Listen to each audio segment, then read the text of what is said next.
He'll watch a movie, then he'll tell you all about it. It's the Armstrong Entertainment Show. Hello everyone and welcome to Armstrong Entertainment. This is Chad here and I saw the Netflix 7-part miniseries Hollywood. Now this is literally my dream show. A period piece about old Hollywood? I mean, did you make this for me, Ryan Murphy?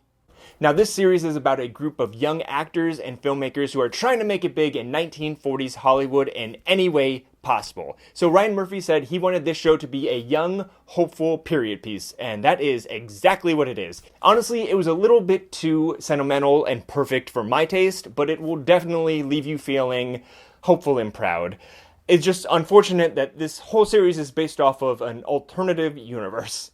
So the first few episodes in this series are really seedy and salacious, and I don't know if you know anything about Scotty Bowers and his infamous gas station, but if you do, you will see this played out in its entirety because it's a major key factor of this entire series. And it's actually kind of hard, sad, depressing to watch people just sleep their way into the business, and it's really seedy, and it's kind of a downer that's how a lot of these people used to back in the day, and still probably today, get into certain rooms, and it's all about who you know and who you sleep with. Now, this series had a lot for me personally. The Peg Entwistle story to begin with, which is pretty much the through line of the entire series. They're shooting a movie about it, and it's a movie inside of a TV show, which I love. I love that stuff because I'm an actor, and I want to see this movie, and it was just so great to see it, and all of the old locations, Schwab's Deli, all of the old actors and actresses they bring up, the recreation of some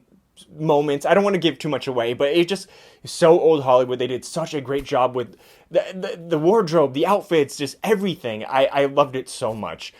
So Ryan Murphy shows are pretty much hit or miss for me at this point. Most of the American Horror Stories are a miss for me. The Politician was a miss for me.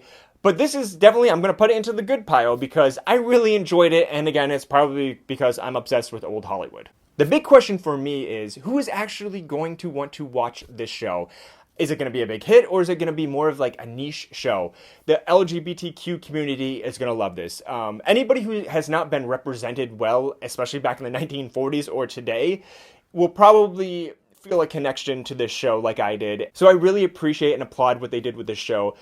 The 1940s, can you imagine if they would have done all of this, the misrepresentation of women, of people of color, sexual orientation, if they would have all changed in the 1940s, can you imagine where we would be right now? It would just be incredible and amazing.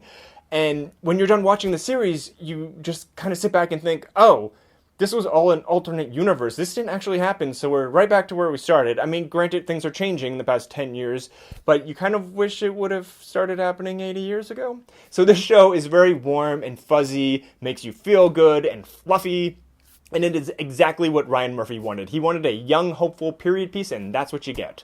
It is now streaming on Netflix. It is called Hollywood, and until next time. He'll watch a movie, then he'll tell you all about it. It's the Armstrong Entertainment Show.